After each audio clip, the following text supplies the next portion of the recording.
Absolutely. So I'll bring up the nervous system now. So this is the same slide that you saw in one of the first videos, a basic overview of the different branches of the autonomic nervous system. We spoke about, the sympathetic nervous system being that activated state or mobilization, it could be called. The fight or flight response, so wanting to fight back or wanting to flee, but it's an active state. The parasympathetic nervous system, which can be for rest and digest, wonderful, nice, relaxed state. Also a ventral vagal connection, which is that safety, that connection, that social engagement, which we're all craving. But then also it is part of the dorsal vagal, which is the shutdown response, which is the freeze or immobilization.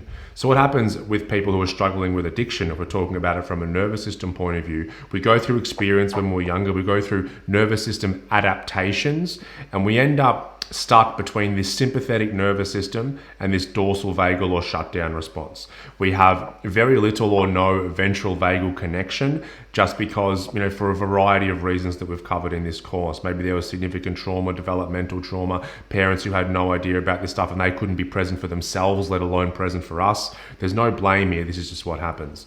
So what happens without that strong ventral vagal connection where we don't feel connected to ourselves or other people, we're kind of left pinging between these states of shutdown and activation. And then what happens whenever we're in a shutdown state, we're trying to find something to rev us up or stimulate our nervous system. And whenever we're in a highly active state, we're trying to find something to dull or lower the activation of that state. And so what happens, we're then reaching externally for whatever we can find to help regulate a very dysregulated nervous system. This understanding really helps people who are struggling with addiction because they can realize, this makes sense. This map that I'm seeing makes sense with my direct experience, because what addicts mostly feel, it's such a guilt and shame based condition that automatically we think there's something wrong with us. There's something inherently wrong with us. I'm effed up. When I was being made, something, a part was left out, right? Which is not the case. There is these adaptations of the nervous system which can be readapted, but first the person with addiction really needs to understand how they've ended up in that state. And it's interesting because and I'm not sure if I said this much earlier in the training, but I'll just use an example. Say heroin addicts in full-blown heroin withdrawal and they go into a really activated sympathetic state, so their nose is running, they've got diarrhea, their eyes are watering, their bones are aching, they've got all those flu-like symptoms, but they have this unbelievable level of fear and activation that arises in that same moment. And I'm saying this from personal experience, so you jump in the car and you're driving through red lights and it's almost like you're going to die unless you get to the dealer's house to score. And so many people relate to this. As soon as you get it in your hand, it's like you get to your dealer's house and the closer you get, the activation starts softening a bit. As soon as you get it in your hand, you can stick it in your pocket. It's okay now. Even though your nose is still running, your eyes are still watering, you've got all the flu-like symptoms, you're still in full-blown opiate withdrawals, but something has relaxed. So that sympathetic activation, that trauma response, has softened to a certain degree, as much as it can. And you can actually sit there with the drug in your pocket and be okay. It's like, I don't have to use it right now. That was how it was in my experience. And that tells us that the drug isn't the problem. The problem is this activation, this sympathetic nervous system response. It's the trauma that's actually the problem, not the drug. The drug is giving the appearance that it's safe. Yeah. It's helping the nervous system to calm down. It's my safety net. It's my hug from mum. That's what I used to say. Heroin's like a big hug from mum. Which is describing a ventral vagal connection down to a T, pretty much. Yeah. It's like, I'm distressed when I'm a kid and then mum comes and hugs me and holds me. It's like, that same relaxation happens. I get the drug, put it in my pocket as soon as I've got it. Just knowing that I've got it makes me feel safe. Yeah. That activation lessons. And we start to notice this on really subtle levels as well. Like there's that, and it's such a great example using the extremes of heroin addiction, but it can be, we're going to get our morning coffee. That's our ritual every morning, but when we drive up, the cafe's shut for some reason. Yeah. Why is the cafe shut? Where am I going to get my coffee? And then we might turn around and see a coffee shop at the other end of the road that's open. There's people, and we're like, yeah. We might go to reach for our phone. That's one of the ones that it's applicable to nearly everybody on the planet right now is that compulsion to reach for the phone. And it's like I reach for it and my Instagram's down or something. What's wrong? I'm restarting the app. I'm turning my phone on and off. Oh, it's working again. Yeah. I'm driving home from work and I stop at this bottle shop and get a beer at 5 o'clock every night. All of a sudden, there's my card's not working and I can't get the beers. Then I realise I've got a couple of extras I left in the fridge for a rainy day. This is what we're doing. You know, we're pinging between different nervous system states, and we're all. You know, I got this quote. I say, you know, all addiction is just simply a dysregulated nervous system that's seeking homeostasis. It's seeking to come back to regulation, and it's using external means to do so. Yeah, it is. And if we're thinking about, you know, clients and everything with addiction, and a lot of people might come in and say, you know, I'm not sure if I have a problem or an addiction. I don't want to use that word, and that's fine.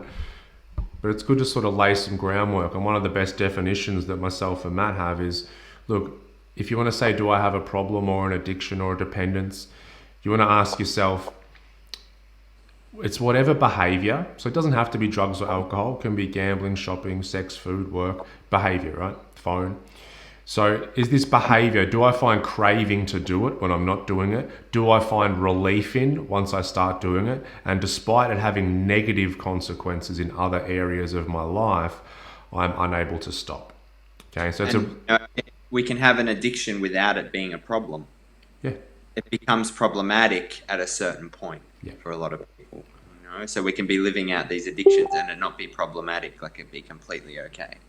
Yeah, that's right. It's so true. And so, like an example, like let's say, you know, it's gambling, and you know, I'm gambling, or someone is gambling, and you know, they're spending a bit of money each week, but that's growing a little bit. And all of a sudden, when I'm at work, I'm thinking about gambling later. It does. I'm like, you know, when I start gambling, but now all of a sudden I'm spending much more money than I allowed myself to, and all of a sudden I can't afford for my kid to go to their camp this year. Okay, now we're talking about a problem because it's starting to fit that criteria. So it's a good one to give clients a framework around when it comes to addiction, understanding that it's a spectrum, you know, that we're all going through. That helps break down a lot of the stigma and everything as well, because you have to understand people with addiction are going through so much guilt and shame, and society and what they've read and heard pile on, and normally what the families and friends are doing, if they're not informed about this stuff, are adding more guilt and shame. So it's very important that we start to, in the early stages of dealing with someone with addiction, peel back those layers of guilt and shame, because that's the opposite of what they have been getting. Well, you know, shame is a shutdown response. So, you know, we're actually dysregulating the nervous system further in the way we usually approach addiction.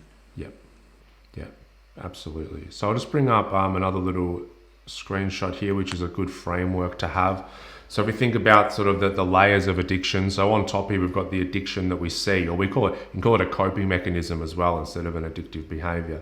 So on top there's the addiction we see. So someone comes in that's like, oh, well, they're addicted to methamphetamine, oh, you're addicted to gambling or alcoholism, whatever it is. And that's where most places really work. Let's create a strategy around how not to drink too much or gamble, which once again is trying to use conscious control over a very deeply rooted unconscious process, which is why most of those treatments, 90+% of them fail. And so those addictions that show up, I've got the themes or archetypes or shared behaviors, because you'll have the heroin addict, the alcoholic, the gambling addict, and there's sort of shared behaviors that happen within those communities. You know, if I used to be a methamphetamine addict, and if I met someone now who used to be a methamphetamine addict too, there were sort of jokes that we could make that only we would get. And the same with other addictions as well. That's why it's kind of an archetype. Underneath that addiction that we see on the surface is the compulsion to escape.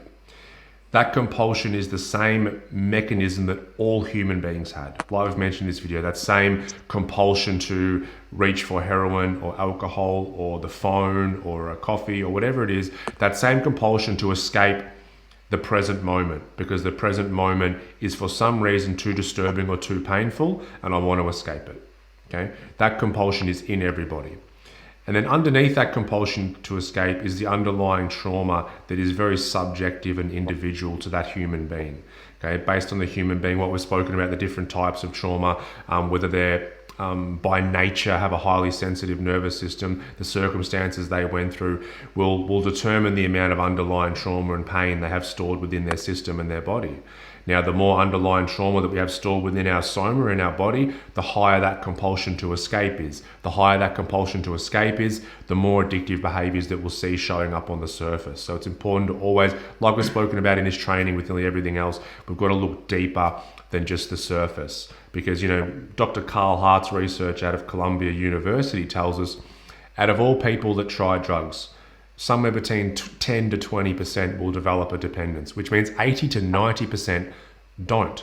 Which is not, if you read the media and all the sensationalism, you would say, no, most people that start using drugs, especially heroin or methamphetamine, like everyone gets hooked.